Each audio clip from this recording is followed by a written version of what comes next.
Now, one of the things I've been looking forward to since the end of the Star Wars sequel trilogy, which, though kind of hard to believe, was almost 3 years ago. Anyway, what I've been looking forward to and hoping for is some of the actors, writers, directors, and so on to, shall we say, open up with their thoughts and feelings towards the films, as well as their experiences or thought processes that went into making them. You know, to get more candid and honest about everything, to not just give us the usual marketing hype interviews or answers that we tend to get in the lead up to the films or shortly after they come out. Ones where they say the same things over and over again in order to get people to hopefully go and watch the movie. I've been waiting for maybe some of the NDAs or non-disclosure agreements to possibly fall off so we can learn what really went down, if it was as big of a mess behind the camera as it turned out to be in front of it, with what the end result, the trilogy itself, turned out to be, where many will agree, whether you like the films or not, that there didn't seem to be any sort of real plan for the trilogy in place. Which, yeah, is something that J.J. Abrams has already basically admitted to. He's already opened up a bit and talked about the lack of planning or how things changed as it went along, despite the fact that what he did with the first film, the trilogy opener, of course, The Force Awakens, was to jam-pack it full of mysteries and questions. Ones that Rian Johnson, writer and director of The Last Jedi, didn't really, shall we say, do a great job of answering, or just kind of ignored answering in favor of taking things in a whole new direction, a direction that some fans liked and some fans did not. In fact, Johnson's decisions with that film very much split the fan base in two, causing a civil war within it that, thanks in large part to the prevalence of social media today as compared to back then, dwarfs the conflict around the prequel trilogy. And in an odd sort of way, the sequels might just be the second best thing behind the Clone Wars animated series to ever happen to the prequels after the fact or after they came out, because there are certainly many who will say of the prequels that, well, they were better than the sequels, at least. Not to mention a new sort of appreciation for George Lucas and those films for the prequels has sort of emerged as well here in the post-sequel era, or the Disney era in general, with many now lamenting how Star Wars is simply not the same without him. But anyway, as I was saying a few moments ago, I've been looking forward to some candid interviews and discussions about the sequels from those who created the films, and though we've been getting that already from some of them, like John Boyega, Rian Johnson is certainly one I've been very interested in hearing more from, in a, again, more candid interview setting where he just says what he really feels about, well, all of it, and how he feels here after several years have gone by. Nearly 5 of them, in fact.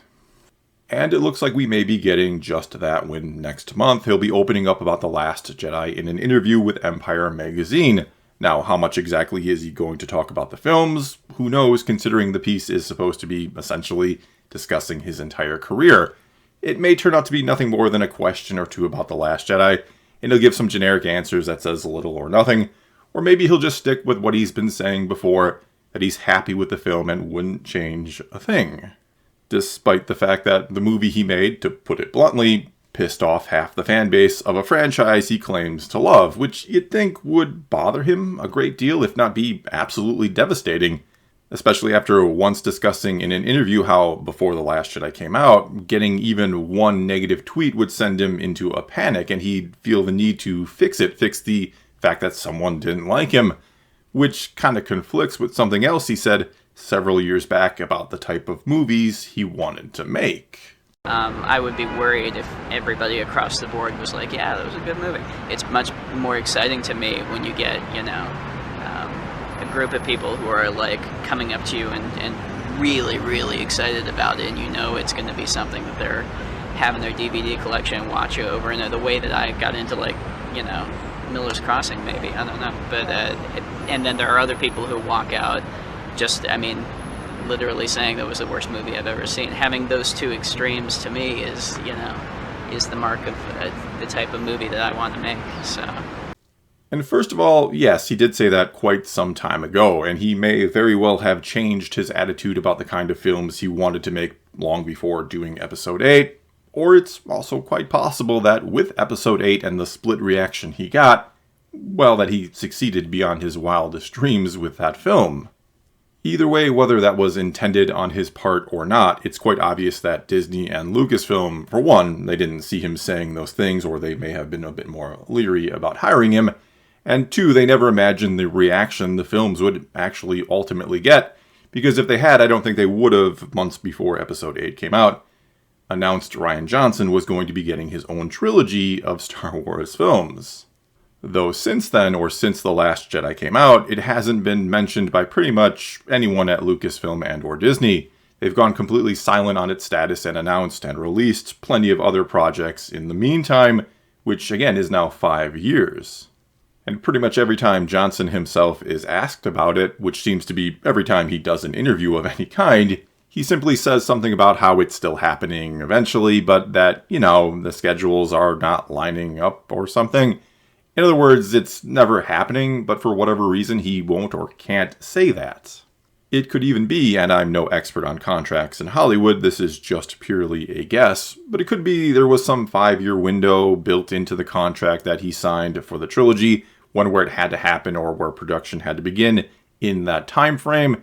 and if it didn't, no matter who was at fault for it not starting, it just becomes null and void and they go their separate ways. Again, that's just a guess, but I'd imagine there's always, if you will, backdoor clauses for both sides built into these sort of contracts that Hollywood big-time execs and producers and directors sign.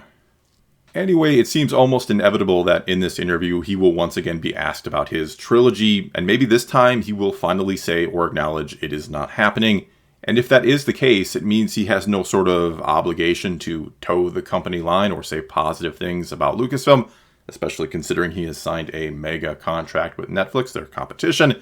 So he can say anything and everything he wants against them, or even against the fans. And I know he's already said things against them in the past, but now he wouldn't have to in any way hold back from saying exactly how he feels in order to perhaps appease or stay in line with Lucasfilm.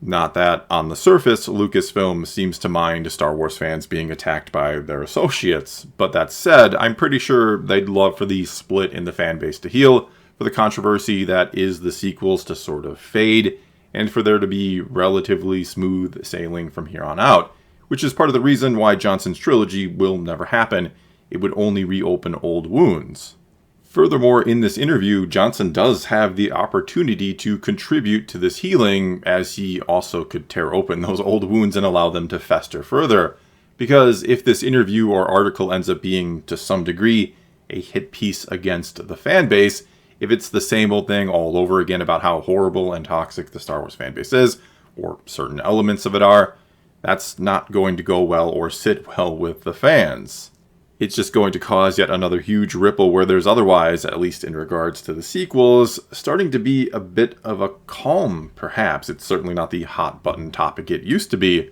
where fans are either just leaving the fan base and done talking about them, or they're begrudgingly sort of accepting that they exist and just want to enjoy other aspects of Star Wars, even though the problem of all roads lead to the sequels is still there.